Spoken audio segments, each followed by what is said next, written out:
వైద్య విద్య అభ్యసించాలనుకునే విద్యార్థులకు డాక్టర్ ఎన్టీఆర్ ఆరోగ్య విజ్ఞాన విశ్వవిద్యాలయం కీలక అప్డేట్ ఇచ్చింది. నీట్ ప్రవేశాల కౌన్సిలింగ్కు సంబంధించి అన్ని రకాల ఏర్పాట్లు పూర్తి చేసినట్లు varsity vice chancellor doctor Chandrasekhar ప్రకటించారు. సాంకేతిక కారణాల వల్ల ఆల్ ఇండియా కోటా కౌన్సిలింగ్ ఒకరోజు ఆలస్యంగా ప్రారంభం కానుందని ఆయన స్పష్టం చేశారు. విద్యార్థులకు ఎలాంటి ఇబ్బందులు కలగకుండా కట్టుదిట్టమైన చర్యలు తీసుకున్నట్లు వెల్లడించారు. ఆల్ ఇండియా కోటా సీట్ల భర్తీకి సంబంధించిన కౌన్సిలింగ్ ఇవాల్టి నుంచే ప్రారంభం కావాల్సి ఉంది. అయితే కొన్ని సాంకేతిక కారణాల రీత్యా అది సాధ్యపడలేదు. దీంతో ఈ కౌన్సిలింగ్ ప్రక్రియను రేపటి నుంచి నిర్వహిస్తామని వీసీ డాక్టర్ చంద్రశేఖర్ వెల్లడించారు. ఇక రాష్ట్ర కోటా సీట్లకు సంబంధించిన కౌన్సిలింగ్ను ఈ నెల 13వ తేదీ నుంచి ప్రారంభిస్తామని ఆయన ప్రకటించారు. వైద్య విద్యార్థులకు ఈ ఏడాది మరో శుభవార్త కూడా ఉంది. రాష్ట్రానికి ఈ విద్యా సంవత్సరంలో అదనంగా 325 ఎంబీబీఎస్ సీట్లు మంజూరయ్యాయని వీసీ గుర్తుచేశారు. ఈ అదనపు సీట్ల కేటాయింపుతో మరింతమంది విద్యార్థులకు డాక్టరయ్యే అవకాశం లభిస్తుందన్నారు. మొత్తం సీట్లలో 50% సీట్లు కేవలం ప్రతిభగల విద్యార్థులకే దక్కుతాయని ఆయన స్పష్టం చేశారు. మెరిట్ ఆధారంగానే పారదర్శకంగా కౌన్సిలింగ్ ప్రక్రియ కొనసాగుతుందని తెలిపారు. మరోవైపు రాష్ట్ర ప్రభుత్వం ఇటీవల జారీ చేసిన జీవో నంబర్ 102పై పలు వదంతులు వ్యాపిస్తున్నాయి. దీనిపై NTR health varsity registrar Sai Sudheer స్పందించారు. విద్యార్థులు అపోహలు నమ్మద్దని సూచించారు. గతంలో అమల్లో ఉన్న జీవో 151 నిబంధనల ప్రకారం మొదటి దశ ఫేజ్ 1 కౌన్సిలింగ్కు ముందు మాత్రమే విద్యార్థులు కళాశాలల వెబాప్షన్లు ఇచ్చుకునే అవకాశముండేది. ఆ ఆప్షన్లని తదుపరి కౌన్సిలింగ్ దశలన్నింటికీ పరిగణనలోకి తీసుకునేవారు.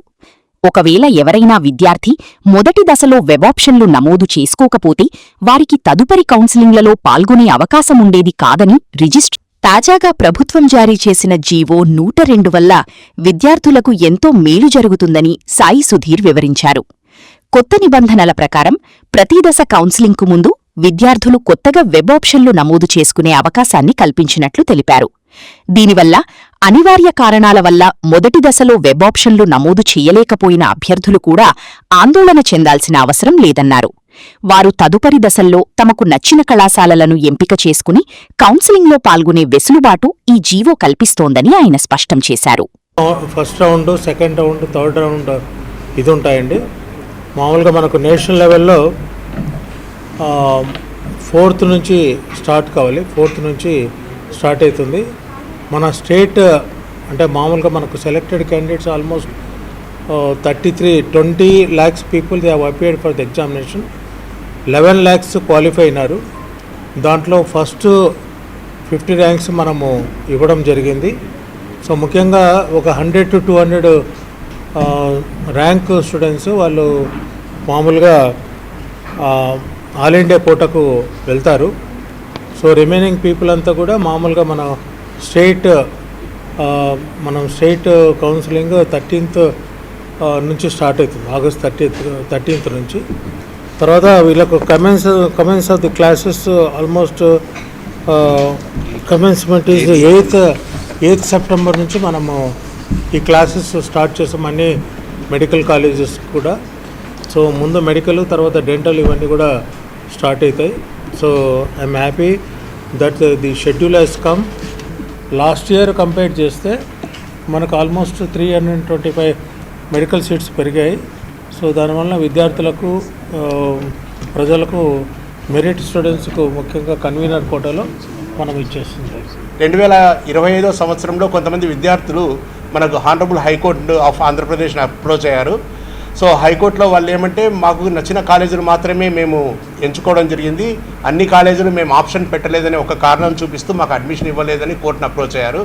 కోర్టు కూడా అది ఒక విధంగా వాళ్ళ ప్రాథమిక హక్కులను కాలరాస్తున్నట్టుగా భావించి స్టూడెంట్కు ఛాయిస్ ఉండాలి, ఎన్ని కాలేజీలు ఆప్షన్ పెట్టుకోవాలనుకునేది స్టూడెంట్ ఛాయిస్, ఖచ్చితంగా అన్ని కాలేజీలు పెట్టుకోవాల్సిందే, వాళ్ళకు అలాట్ చేసిన కాలేజీలో మాత్రమే చేరాల్సిందే అనే నిబంధన పెట్టడం అనేది కరెక్ట్ కాదు. కాబట్టి మీరు ఎవరైతే స్టూడెంట్ కోర్టును అప్రోచ్ అయినారో ఆ స్టూడెంట్కు ఆ ఫేజ్లో తర్వాత జరిగే ఫేజెస్లో అన్నింటిలో కూడా వాళ్ళు ఏ కాలేజెస్కి అయితే ఆప్షన్స్ పెట్టుకున్నారో వాటికి మాత్రమే అవకాశం ఇవ్వండి అని చెప్పి కోర్టు ఉత్తర్వులు జారీ చేసింది. సో ఆ అనుభవాన్ని దృష్టిలో పెట్టుకొని మరియు పిల్లల యొక్క సౌలభ్యం కోసము రిజర్వేషన్లకు ఎటువంటి ఆటంకం రాకుండా ఉండేదానికోసము మనము గవర్నమెంట్కు కొన్ని ప్రతిపాదనలు పంపడం అయింది. గవర్నమెంట్ కూడా దాని మీద చర్చించి అవన్నీ కరెక్ట్గా భావించి మనకు రీసెంట్గానే 30వ తేదీ జూలై నెల మనకు 102 జీవోను ఇష్యూ చేయడం అయింది. 102 జీవోలో ముఖ్యంగా రెండు ఉన్నాయి. ప్రతి స్టూడెంట్ ఫస్ట్ ఫేజ్లో తనకు ఇష్టం వచ్చినన్ని కాలేజీలు తను కోరిన కాలేజీలు పెట్టుకునేదానికి అతనికి హక్కు ఉంది. ఖచ్చితంగా అన్ని కాలేజీలు పెట్టుకోవాల్సిన అవసరం లేదు. నెంబర్ 1. నెంబర్ 2, ఫస్ట్ ఫేజ్లో ఒకవేళ తనకు పెట్టుకున్న కాలేజీలు రాకపోయినా, తనకు ఇష్టమైన కాలేజీలు రాకపోయినా, రెండవ ఫేజ్లో కానీ 3వ ఫేజ్లో కానీ తనకు ఇష్టం వచ్చిన కాలేజీలు మళ్ళీ తనకు నచ్చిన క్రమంలో ఈ ప్రయారిటీ ఆర్డర్ తనకు నచ్చిన క్రమంలో కూడా తను పెట్టుకోవచ్చు అనేది ఒక వెసులుబాటు ఇచ్చారు. దాని తర్వాత కాకపోతే ఇంకొక రెండవ నిబంధన ఏమంటే, మొదటి రౌండ్లో తనకు ఒక కాలేజ్ అలాట్ అయి ఉంటుంది. మనకు సిద్ధార్థ మెడికల్ కాలేజ్ అలాట్ అయి ఉంటుంది. రెండవసారి మళ్ళీ తను సెకండ్ ఫేజ్లో పోతున్నప్పుడు మళ్ళీ తిరిగి ఆ కాలేజీని ఆప్ట్ చేసుకోకూడదు. సో రెండవ టైం అతనికి కాటూరి అయింది అనుకుంటాం. సో 3వ ఫేజ్ పోయేటప్పుడు అతను సిద్ధార్థ, కాటూరి కాదనుకుని మిగిలిన కాలేజీలకు ఆప్ట్ చేసుకోవచ్చు. అంటే ఒకసారి ఆప్ట్ చేసుకున్న కాలేజీని మళ్ళీ ఫర్దర్ ఫేజెస్లో తను ఆప్ట్ చేసుకునేదానికి లేదు. అదొక నిబంధన. ఇది మాత్రమే ఉంది.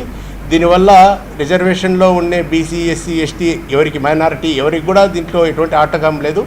కాకపోతే యూనివర్సిటీ తరఫున మేము విద్యార్థులకు అందరికీ ఇస్తున్న సలహా ఏమంటే, వాళ్ళ ఫేజ్ ఏదైనా సరే వాళ్ళకు నచ్చిన క్రమంలో ఆల్మోస్ట్ వాళ్ళకి నచ్చిన కాలేజీలు మాత్రమే కాకుండా ఒక 2 నిమిషాలు ఓపిక చేసుకొని వీలైతే అన్ని కాలేజీలు కూడా ఆప్షన్స్ పెట్టుకుంటే వాళ్ళకు ఎటువంటి ఇబ్బంది, అనుమానాలు లేకుండా, వాళ్ళ రిజర్వేషన్లకు ఎటువంటి ఆటంకం వస్తుందనే భయం లేకుండా రాదు. కానీ అటువంటి భయం ఏమైనా కొందరిలో ఉండొచ్చు.